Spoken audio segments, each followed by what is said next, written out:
I don't know, John. We shouldn't have that conversation.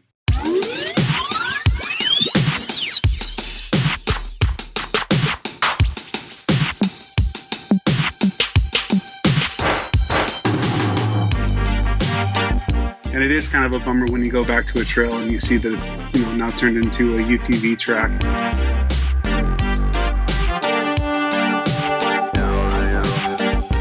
Meeting new people in the community and being able to find and see stuff that I never would have been able to see on my own. Basically, about mile 100, had to eat a piece of humble pie.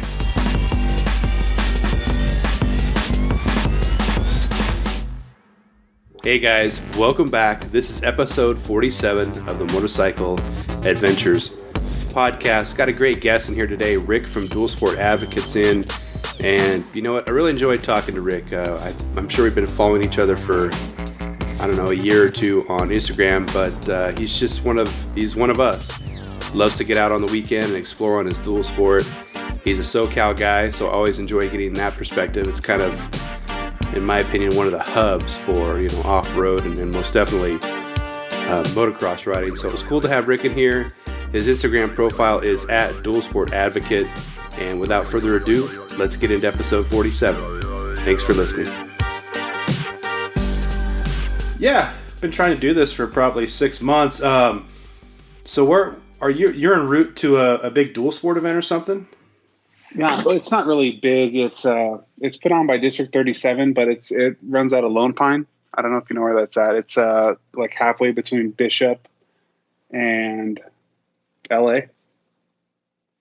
And we end up riding in the Sierras out of here. So we'll do like 160 miles tomorrow and then 150 on Sunday. So you got any trails on the route, or is it just kind of roads, or what do you got going on?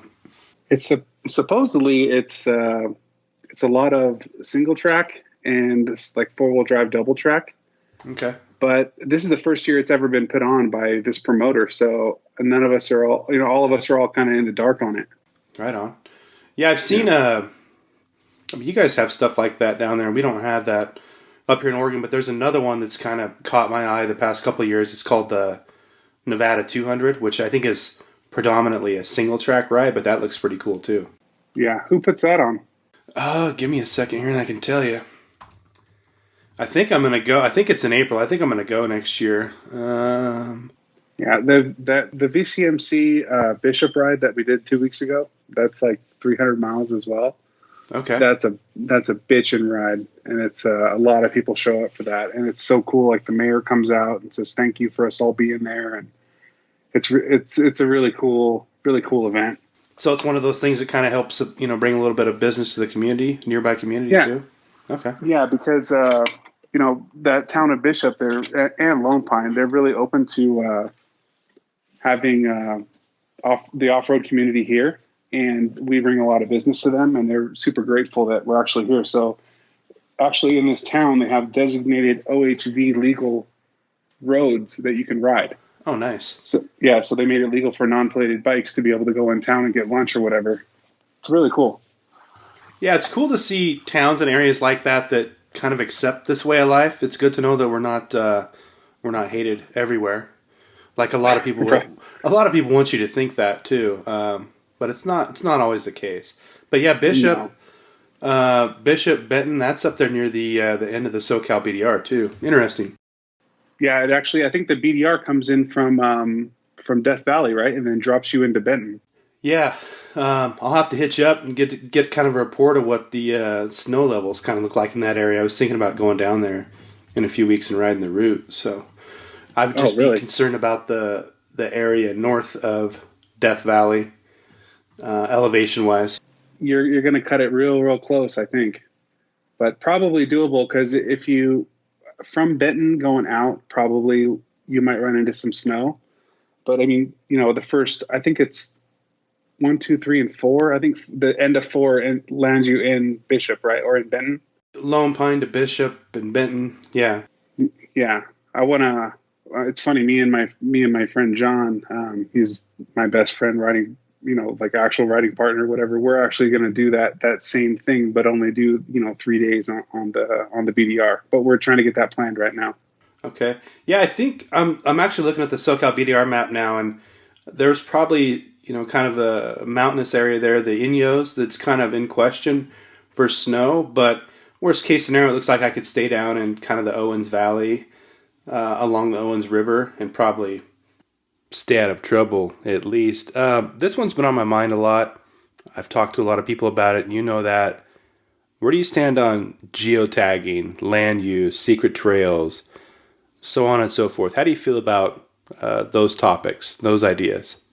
It's funny because I listen to your podcast and I'm a super big fan, right? I've listened to every episode and super stoked when they come out.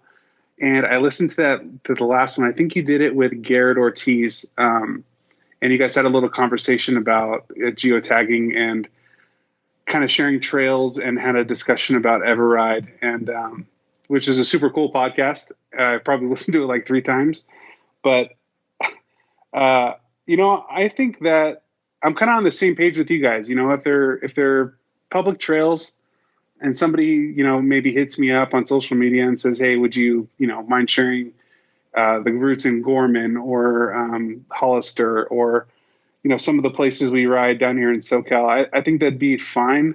But I think if you get invited to a ride and you're riding somebody's, I don't want to call it secret tracks or whatever, just something that they're sharing with you, I don't think you should feel obligated to share those things, and it's kind of like on a person by person basis. Like, there's been a lot of trails I've ridden and a lot of people I ride with. We know where maybe John didn't go on the trail with me, but maybe 3 weekends later, I took just John. So am I sharing trails, within the community? Yeah, with my close friends that we ride with and kind of within our circle. But as far as just throwing everything out there for everybody to use, I really don't think that that's, I guess, proper protocol. I like getting invited on fun rides and finding great trails, and I like exploring on my own. And it takes a lot of effort to get on some of those trails and ride some of that single track, and quite frankly, ride with some people that know that stuff. So I think it's almost like a disadvantage to even give that to people too. Yeah, I'm still kind of, we did have that podcast. I'm still kind of torn on it. If it's off the grid, stuff that people really don't know about. I mean, there's places I've ridden that I know, only a handful of people know about. But again, I don't even think I really want the keys to that kind of stuff. I don't really want to even have to make that decision. But on the flip side, man, I've seen a lot of our legitimate OHV areas really shaped. I've seen a lot of quote unquote secret areas get blown out. It's kind of in a tough spot because when I was growing up, it was all about kind of the community. I mean, there was times when 15 of us, with all my dad's friends that rode and raced, we'd go out riding, and it was a blast, and it was kind of a community thing. But now I don't know. I still really don't have the answer for that. Yeah, I think it's a hard one. For me, it comes down to really a matter of obligation. Have I ever felt obligated to give those trails out? No. Have I ever been stoked to take some of my friends on those, and we kind of, say without saying, this is kind of closed ride. Don't put this up on your social media or share with anybody. I mean, I think we've all kind of been there, especially when you spend a decent amount of time on the bike. And it is kind of a bummer when you go back to a trail and you see that it's, now turned into a UTV track or even a double track. It's all kind of a bummer. And I think, we all kind of feel that obligation to keep that safe. And I think that's kind of where my head's at, is, do I feel obligated to share these? And I don't. Yeah, I'm in the same boat there. I just, I'm sure you guys are in the same boat in Southern California. I've seen a lot of areas disappear over the years, and it's not responsible users. It's people that go riding once a year and they tear things up and somebody sees them or whatever. It's kind of a unfortunate thing. They're not really representative of the whole community. But anyway, I'll move on from that. Wanted to ask you, from afar, from up here in Oregon, however many miles away that is, it looks like the dual sport community, at least in Southern California, is pretty strong. There's some pretty big groups down there. I see quite a few organized rides. Am I making the right assumptions there? Oh, for sure. I think that we live in one of the most geographically awesome places, in the United States. We have no riding season. When it gets hot, we go high. When it gets when it gets hot, we go high. When it gets cold, we go low. We stay in the deserts, and we really have no riding season. I mean, riding season in Southern California is all year long.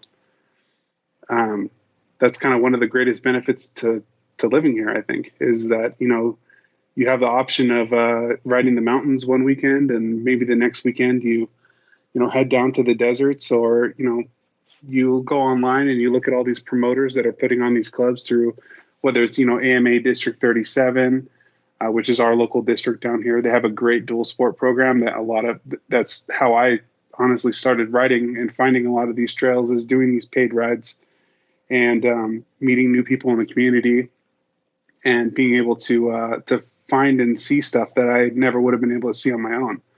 There's a huge resource, and I might have to look for it a little bit, but if you go out there and you meet some of these people, I mean, the options are endless, really, of riding areas out here.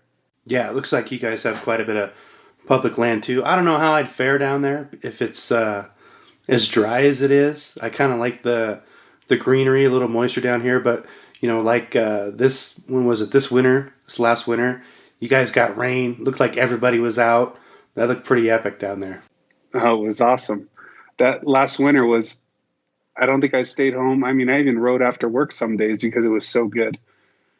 But, we have the greenery too. You might have to drive a little bit further, to ride up into the mountains. But there's those areas up here too. I think they're more populated probably than what you're used to. Okay. But we do have some really, really good forest areas. You just have to ride a little bit and dig a little bit deeper into the trail system to find those. Yeah, so you're talking about kind of riding in the Sierras, and then you guys, I don't know if you've been up there, but the Big Bear, somebody who came and rode with me here years ago told me that the riding here, Central Oregon, was kind of similar to Big Bear. I don't know if you've been up there before. Yeah, I actually, for the first time, rode in Big Bear for the Big Bear Trail Riders event that they put on, and we tried to finish, which I did not, and that was a super humbling moment for me. Try to finish their routes, but I could imagine it's the same or pretty similar to where you're at. I'm pretty familiar with that Bend Redmond area. But yeah, those trails up there are really, really fun. A lot of double track and a lot of difficult obstacles to overcome, and you can honestly put a lot of miles in one day if you really want to there. Cool. And yeah, back to that trail ride, quote unquote, that looked pretty gnarly in sections. Did you just have some issues with some of those uphills or bottlenecks, or? Oh, I just basically about mile 100 had to eat a piece of humble pie because I was trying to catch somebody in their dust and hit a rock about mile 100 and just totally biffed it. And I tried to continue on, but I was just too tired and had to make that call that, I was going to hurt myself further. And that was a fun challenge. That was a fun ride with a lot of great people. And it's good to challenge yourself because in this sport, we really don't get that opportunity very often. We're really, as motocross riders would think of us as maybe lofty, kind of just going out, looking at the scenery and riding 10 miles an hour. But this was a real challenge. And I'm really, really surprised that as many people finished as they did. But yeah, that was a difficult day for sure, to say the least. So you're going to hit it again next year? Redeem yourself? Don't make me commit right now. I still haven't figured it out yet. But I mean, I think so. I mean, that's the plan. I really like the idea of maybe going out there and capturing some content and kind of hanging out with the guys on the trail. And but I do have that burning hunger inside for a finish. That's for sure. I do want a plaque. Cool. Yeah, I watched everybody's feed. Looked like, definitely some technical stuff out there, but I'd like to get down there and try it too, take it for a spin. I mean, like I said, we just don't have those kind of large scale events, community type events up here. That's something that it would be cool to be a part of. It's awesome. Yeah, you meet so many people, and I've built so many relationships based on those events. It's been a lot of fun. Cool. So what bike do you currently ride? Is it a 500? Yeah, right now I'm on a 2018 500 EXC. That bike's obviously about a year old. I have like 4,000 miles on it. But just the normal mods, the tank, a skid plate, nothing fancy. I have a budget too, so I didn't go too crazy. But it's been awesome. It's been an excellent bike for me. I feel like my suspension's dialed. I can hop on the bike and just kind of take off without thinking about it anymore. And the maintenance isn't too bad. So I've really been enjoying that bike, especially off what I came from. Yeah, I've got quite a bit of time on 2 or 3 of those things, and if I could only have one bike, it would probably still be that bike. As much as I love the 790, I've got so much time on them. I know they're reliable. I think they work pretty good. People ask me the same thing. What have you done to yours? Well, it's a tank, skid plate. I did the sick ass lighting mod. I've had a Vortex on it before. Yeah, does it make a difference? You bet. But when I'm talking about renting bikes, most of the people they don't really need it opened up. But man, there's just nothing that bike doesn't really do really well. I mean, to be honest. Yeah, I've had weekends in the mountains on single track where we do 80 miles. I've had we did a ride from Mojave to Mammoth, which was a lot of fun. Stayed in a big cabin, but we did a ton of fire road on that ride. And I was super comfortable the entire time. Whether you want to throw the bags on, it's a versatile tool. And I think that's why I like it the most. Because it's taken me so many places and allowed me to see so many things. But at the same time, it's never let me down when I asked it to do it something. And I'm not a very good rider. I'm decent at best. And I never want for more. And that's something I've never felt like on a motorcycle. Yeah, it's the Swiss Army knife of of dual sports. And I remember we stopped when I was in Idaho. There's this section of the BDR there. It's called the Magruder Corridor. I think it's 120 miles end to end. It's one road, one way in, one way out. Completely remote wilderness on both sides. And one of the guys with us was like, "Hey, if you had to do this for time, would you choose your 500 or your 790?" And I thought about it for a bit. I mean, I think at the end of the day, with all the twists and turns and ups and downs, the 500 is going to eat the 790 up. But my only knock on the 500 is it's obviously not as comfortable on the pavement as something like the 790. But I mean, you can't really knock it for that. It's not really built to be that kind of bike and have the kind of the smooth ride of the twin. Yeah, I mean, there's moments where I think that I should get a 790 because a lot of the style of riding that I do is kind of adventure style. We ride a lot of 2-track and then we put a lot of miles on the bike on the weekends because I like to see things and explore. So sometimes I think to myself too, like, man, maybe I should get a 790. Like that's kind of seems like the perfect bike for some of my trips.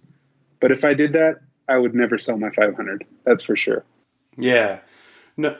Yeah, I think it'd be good to have both because if you want to get on the trail, I don't care what anybody says or what some of these guys like Chris Birch can do. Most of us aren't going to ride our adventure bike like that. And I'm just thinking about some of the trails out here that are all whooped out.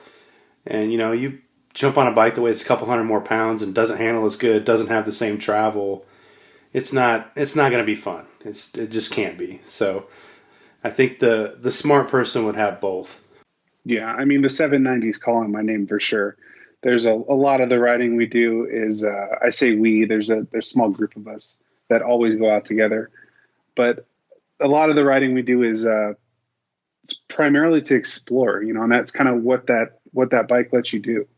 So, I mean, I definitely see the attraction towards it. I would love to leave my house from Santa Clarita and ride all the way to Mojave, do 80 miles of pavement and then do 200 miles of dirt in a day. I mean, that would be awesome, but I can't do it on my 500.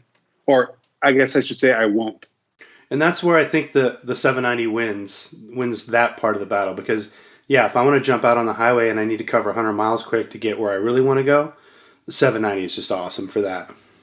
Yeah, it really is. I mean, I say it really is. I've never ridden one, but it sure as hell seems like it would be. Yeah, like when we were riding through Idaho this year, there's some sections of pavement on the route. I think a couple of them are around 30 miles, and Normally I dread them on my 500 a little bit. Like, oh man, I got to go vibrate on the highway for a while. But on the 790, you're like, right on.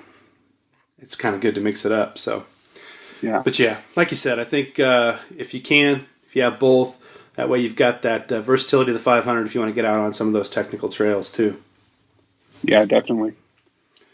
Wanted to hit you up about social media. Let me rewind here for a second.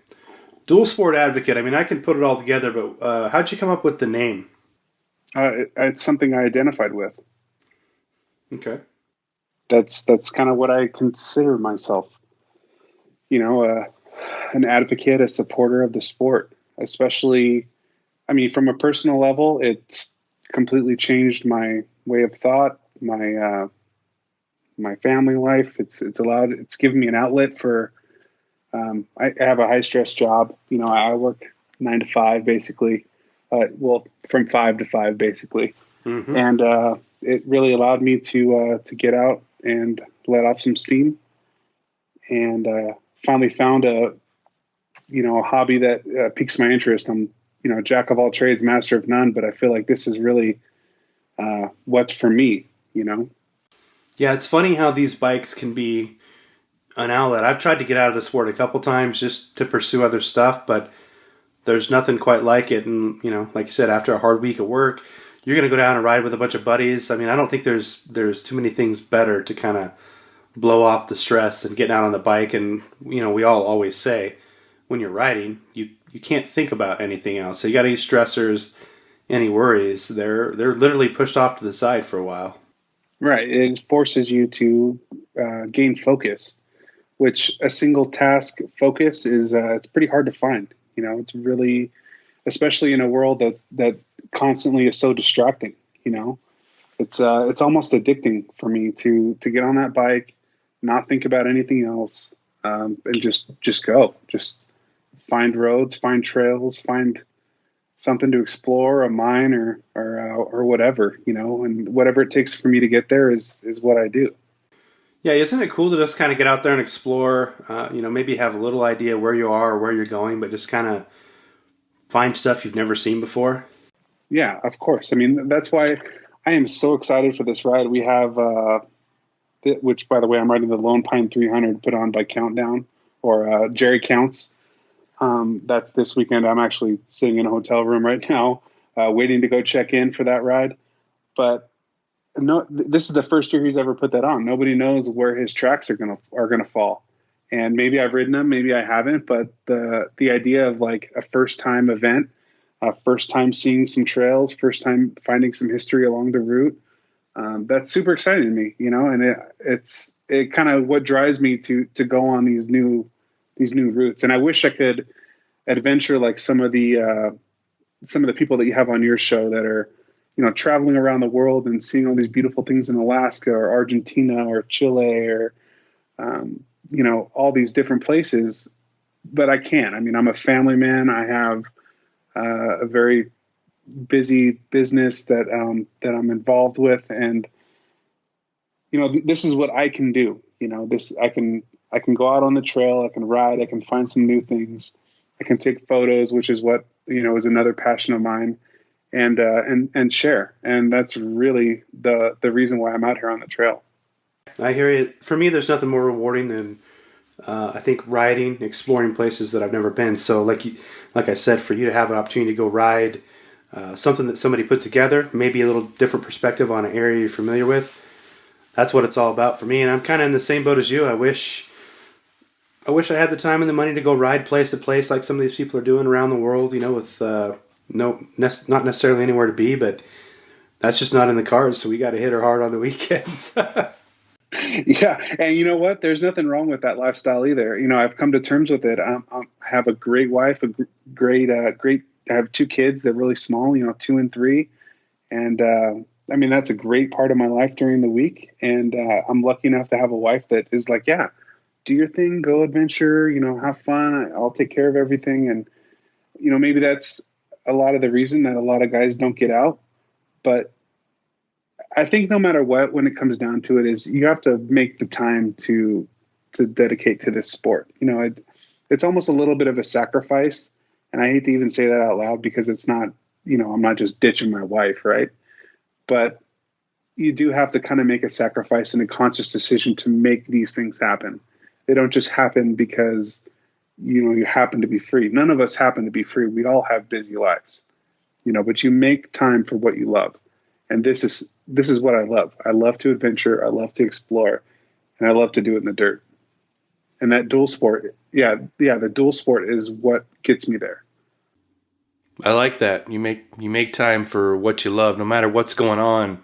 It seems like we always find a way to carve out time and get out there on our bikes and, again, do what we love. It really does, has changed my life, believe it or not. Hey, I hear you. Mine too.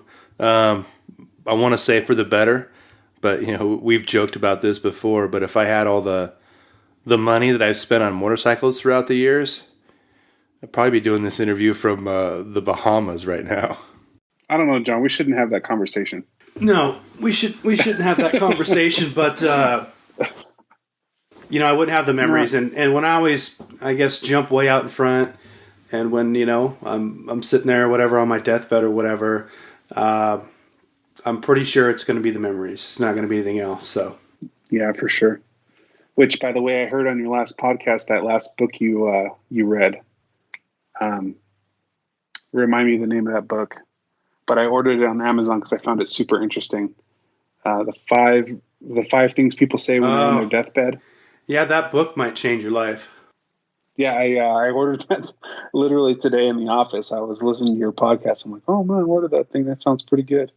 So I'll give you a report when after I read it. Yeah, that's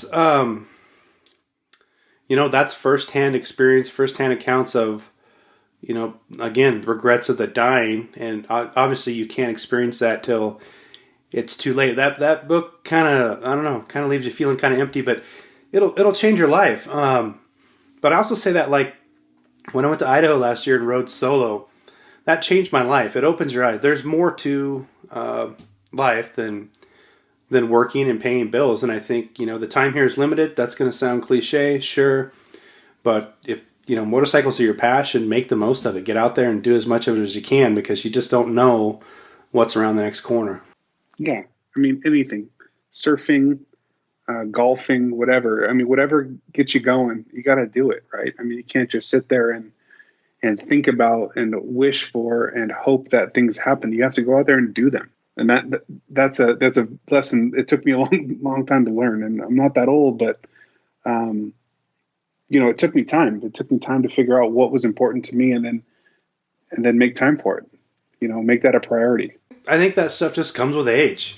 I don't think it's stuff that you're going to know when you're 18, 19. I think just life's going to kind of twist and mold you a little bit, and eventually you figure it out. Maybe some earlier than others. I don't know, but... Yeah. So you talked about, you're kind of like me. You like to go out and you like to take photos. And it's funny to scroll through your Instagram feed and kind of see the evolution of that. It seems like we all get better at taking photos over time.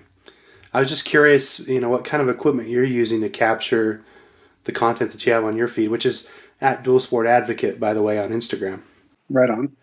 I'm shooting with a Canon M50, which is a small mirrorless camera that came out about a year and a half ago. And I'm still using the kit lens, which I'm trying to find something to replace that with, probably the 32 1.4, which is the only decent prime that Canon makes for the EFM mount. But photography was my passion for a long time. It just was really hard to carry DSLR on the trail. I bought this $15 low pro case that I literally tuck underneath my seat and pray that it doesn't come off while I'm riding on these trips, and carry that M50 with me and try to, trail snipe whenever I can. Yeah, it's tough. I really like primes for kind of shooting the stuff that we do. I like to get up close, blur things out. The primes are probably my favorite. Some of my friends are like, hey, why are you buying all these primes? Why aren't you buying, I have a 24-70, I have a 7200, but I didn't buy all those first, kind of the expected lenses people get. And I'm like, well, I don't know, man. I'm kind of doing portraits of motorcycles most of the time, and I just like the look you get from a prime. Yeah, and I love shooting portraits. That's my I just like it. I like capturing faces and I like capturing moods, and that's a whole separate topic. But the primes are really what you need. A kit lens that's 14 to 55 or whatever that thing is, that has no depth of field. It's kind of hard to work with sometimes, but it's nice to have that big sensor in the field. Well, remind me never to go riding with you. I don't like to have my picture taken. Bert, me neither. That's why I stand behind the camera. Right on. Yeah, I'm kind of the same way. You doing any video stuff? You got a GoPro or anything? I do have a GoPro. I like stills, and that's my personal preference. I don't really do any video. I probably should, but plus I feel like whenever I see GoPro footage, what's funny, what makes me think about is that the Trailbound video that was on YouTube. I don't know if you've seen that yet, with when he was racing that race, and I forget the name of it now. But it just makes everything look kind of flat and not difficult, and it doesn't really capture like any sense of like feeling of what's really happening on the trail. So I've never really gravitated towards video because it's hard to capture what's happening in the moment. Either it looks shaky and if it's handheld, or when you're riding, it doesn't look like you're going very fast, but you're really flying. You're like hanging on for dear life. Yeah, and it never made me feel anything, so I just kind of gravitated towards stills, because at least when you look at a still, you kind of not feel something, but get the sense of what's happening.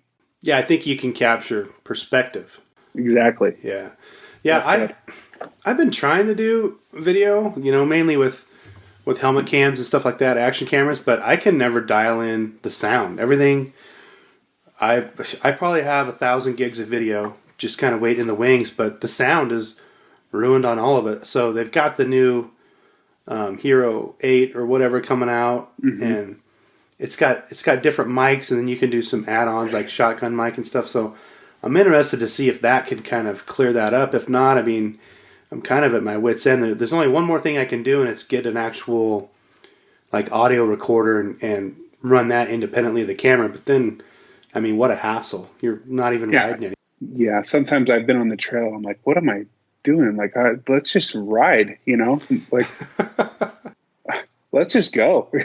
And sometimes it gets in the way. So I'll have, I ride out of my garage, maybe 1 to 2 weekends a month whenever I'm not doing a decent ride or like a day ride.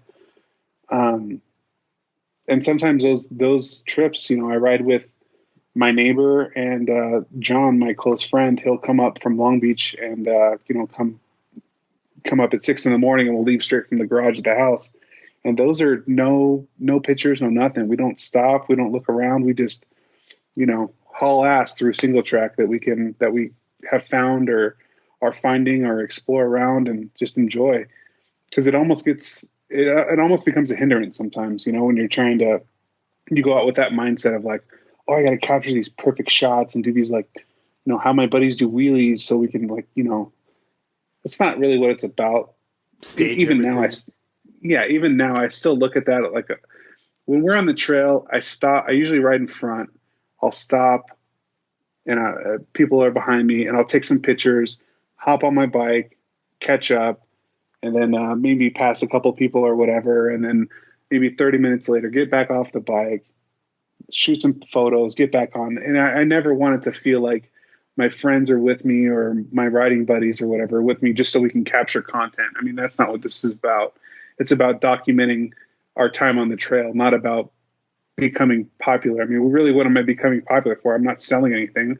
I have no products. So I'm not offering a service. I'm just capturing images to share with other people to try to, increase the stoke. And that's really, why I post to Instagram.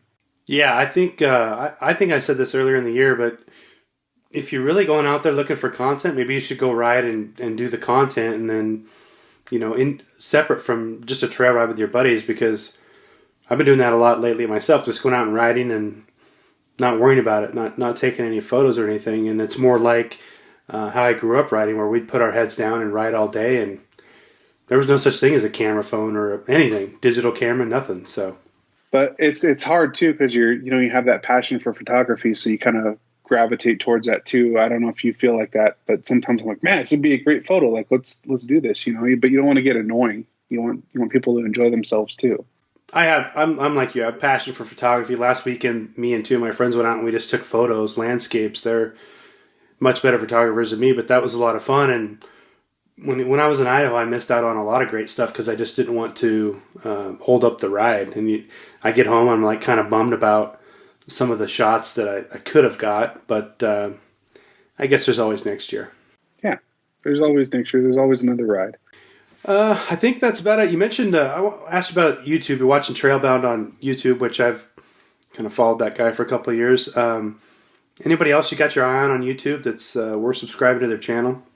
I like Everride stuff. It's, pretty awesome. He puts out some great content. But I'm really not too big of a YouTube guy, to be honest. Oh, really? Yeah, I'm addicted. I don't watch TV anymore. I watch YouTube. I like Everride's.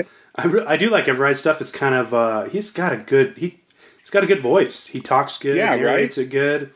Good dramatic, cinematic.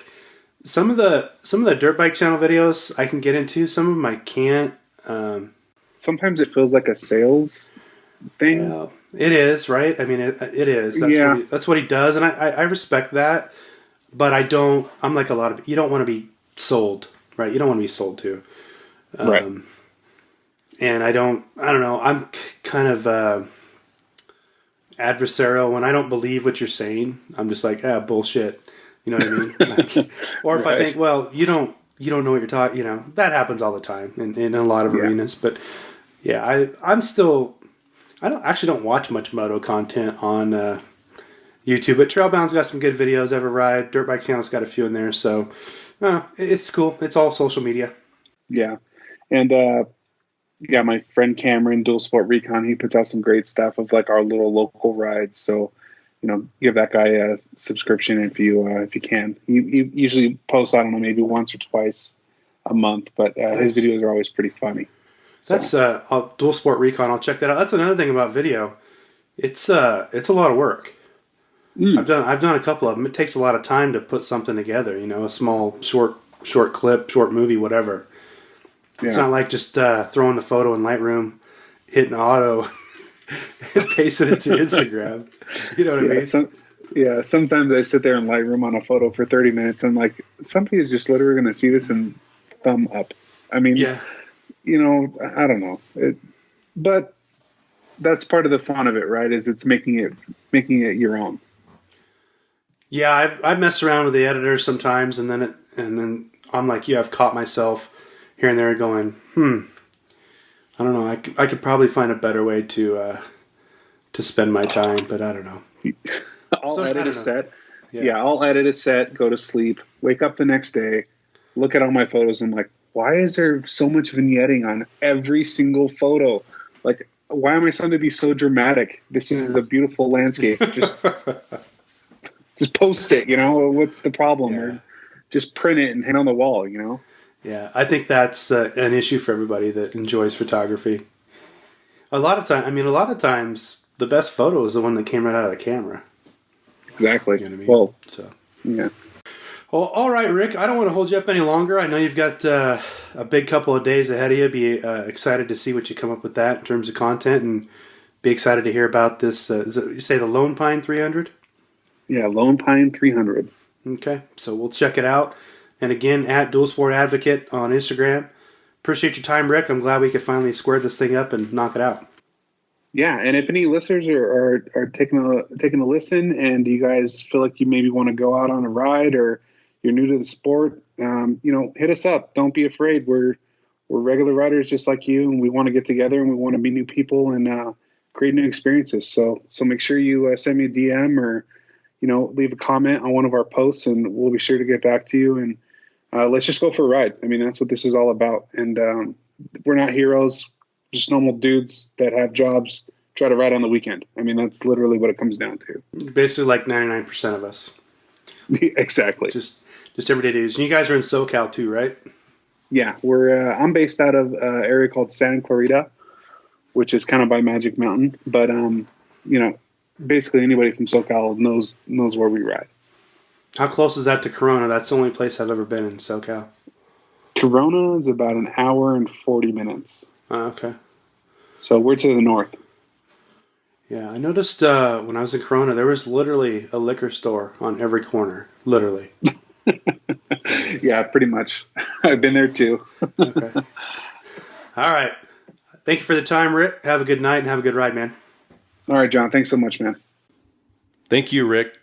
Just an everyday dude that has a job that tries to ride on the weekend, man. I love that. And there's a lot of us out there. And like I said, listeners, at the start of this podcast, Rick's just like the rest of us, just out there kind of chasing his passions on the weekend. So good to hear from him.